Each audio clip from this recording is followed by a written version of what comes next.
Hello and welcome back to Easy Money with Don Anders.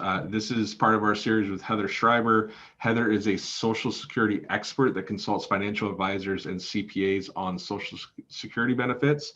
And today we're going to be talking about the impact that the pandemic, that COVID has had on Social Security, and specifically the Social Security Trust Fund. There are reports coming out now that Social Security might run out in 2034 or 2033 instead of 2035. So what I wanted to do is to bring Heather in and just kind of talk about, should you take it now because it might not be there, or is Social Security going to be completely bankrupt, or whatever else it might be, because we get that question pretty often. So first off, Heather, tell me, for people who say the doomsdayers who say, Social Security is going to be gone by the time, 10 or 15 years, I should just go ahead and take it.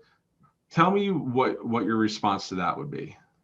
I would say don't entirely make a decision, get off the panic bus. I get it. But this has been a long-standing theme for the past several years. Every year, the Board of Trustees comes out and says, okay, what's the status of the OASDI funds, the Social Security and Disability Insurance funds?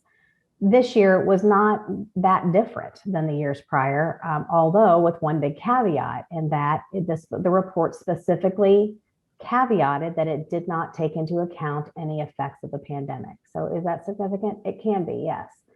So this year's report said, without pandemic planning, is that through the end of 2034, there'd be enough to pay benefits. And after that, we'd have only enough to pay 79% of promised benefits. What does that mean? Does that mean that everyone needs to panic and they're going to get a 21% reduction? No, I highly doubt that that's going to happen. Do we have an even bigger strain on the trust funds because of the pandemic? Without a doubt. Why do we have that? Well, we fund the trust funds through ongoing revenue, through payroll taxes. And so we saw double-digit unemployment. Mid-year last year, it got pretty crazy. And so that means a lot fewer people are paying in. But how do they pay the 79%? Well, they pay it through the ongoing revenue of employment taxes. Now, having said that, even before the pandemic, people always ask, should I just run and file quickly because it'll grandfather me in? I've spoken to senators and people that are involved in lobbying efforts, and they say, what, if it came down to it, there's nobody that's going to be grandfathered.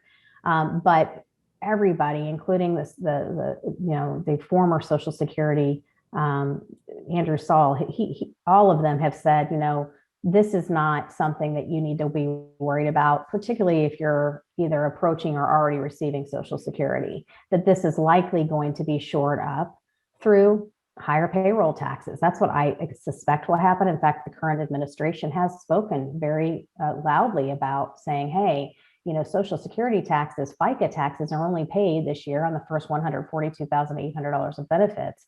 What if income, once again, at $400,000 and above, we also reinstitute the FICA tax? And so those are the ways that they're going to generate revenue. In fact, the current administration, most of their efforts in terms of Social Security is giving more benefits than it is taking it away. So I really think that the focus will be on short term, increasing FICA taxes. Perhaps long term, it might be affect, the younger folk, people in their 40s and, maybe early 50s saying, okay, well, now full retirement age is not going to be 67. It might be 68 up to 70. I mean, who knows? But I don't think that should be the reason that people use to say, gosh, I'm worried, I'm just going to go ahead and file. But yes, certainly. So the pandemic came into play, it wasn't included in this report. And there have been several studies that say, okay, well, we project that it could cause that depletion rate of the trust funds to increase by a year or two. So it could be 2033 or 32. How do you plan for that? Well, if you're working with a good financial and tax advisor, you can say, okay, let's do what if scenarios. Let's assume that does happen.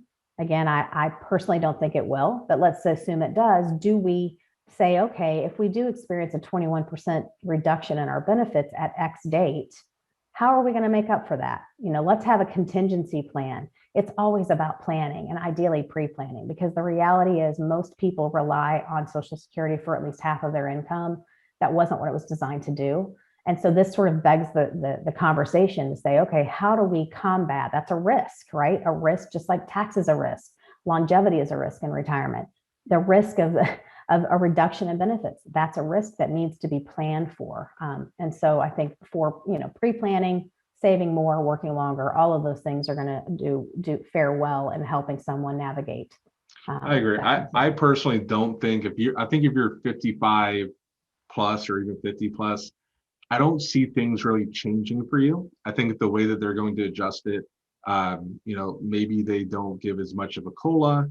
Maybe that's the main way they might adjust it for you. But besides that, it's going to be through higher taxes or taxing more people, right? So instead of saying, well, your first 140,000 or whatever it is, the 140, 142.8. 142. Then instead of the first 142 being, taxed with Social Security, well, instead, it's, we're going to tax up to 400, whatever else it is.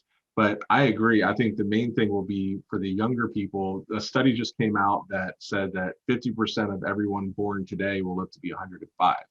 Well, Social Security just is not built for that, right? So that's going to be changing in the future. So a few things about the report here, and then maybe we'll get into a solution at the end as well.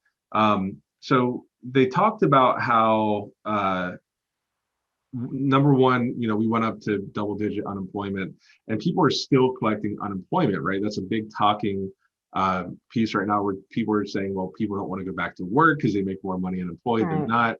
And while that's an issue for the labor force, it's also an issue for Social Security, right? Because they're not pulling, they're not getting the FICA tax if they're collecting those benefits. The other thing is a lot of people just decided to plain out retire. They were done. We met with a lot of teachers and nurses and people who were just over it, and they just decided to retire early, and they started, instead of paying into the trust fund that they were like they were doing, instead they started withdrawing from it. So that's another big impact on Social Security in the long term, don't you think? Absolutely. I mean, I've experienced the same thing in my business, where I've seen people say, you know what, it stressed me out the last year, I'm just hanging it up. Now, the converse is also true. People are saying, well, the last year, I wasn't able to work, so I have to work. So, I think that the pandemic has absolutely had an effect on the projected depletion of those trust funds. I just don't think that it is grounds for people to hop on the panic bus and say, oh my gosh, I'm just going to go file now because it's not going to be there. It's too much of an important beacon of the retirement system in America to just not be dealt with. Over 50% of single people that are retired rely on Social Security for 90% or more of their retirement benefit. It's sobering. It's sobering. And so it's the conversations that need to be had. The younger you are, plan. I mean, I have a 25-year-old sister, if you can believe that. Actually, just turned 26, and I say, Roth IRA is your friend. You're welcome. I have a 4-year-old brother. Yeah, you do? Oh, wow. Okay. Well, then, but the point is, when he can understand Roth IRA, you need to talk to him about that, because I think the earlier, they have the opportunity, they have time on their side, right? And so it really, pensions are gone. I mean, for most, there's still, the lucky teachers and some federal, about federal 11% employees. of people today, working people have a pension. Yeah. So that is not something to rely on. Social Security is our pension. If you think about it, it is our pension. So, but, the earlier you can plan, the earlier you can save, the better, to not have to be so concerned about what's going to happen. But again, I'm not so worried about the people in the 50, 55 plus range. I'm just not. And let's say that somebody, because people can feel however they want to feel, right? So let's say that somebody is like, I know Social Security is going to be out of money. I know they're going to stop paying it. First off, if you don't have any other assets saved, it is what it is. You just have to hope that they don't. If you do have assets saved, like Heather said, there are solutions that private solutions that you can go about. There are what's called deferred income annuities, where you can let it deferred. Every year that you defer, it'll step up by 7 to 10%. And so if you can let it go until 2033 or 34, you could potentially take out 10 to 12% of what you put in, which could make up for Social Security. If you truly think that it's going that way, there are ways that you can mitigate it. That being said, I agree with Heather. I don't think that if you're 55 or 50 plus, it's going to be a big deal.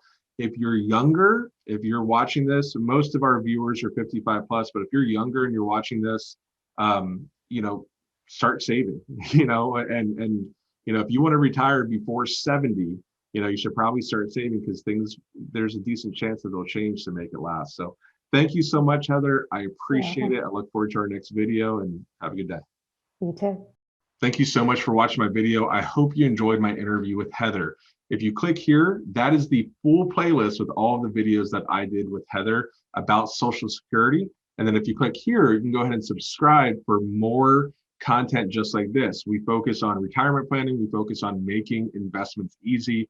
And we're going to be having a whole series all about interviews with experts. So please subscribe and we'll get updates and alerts on that.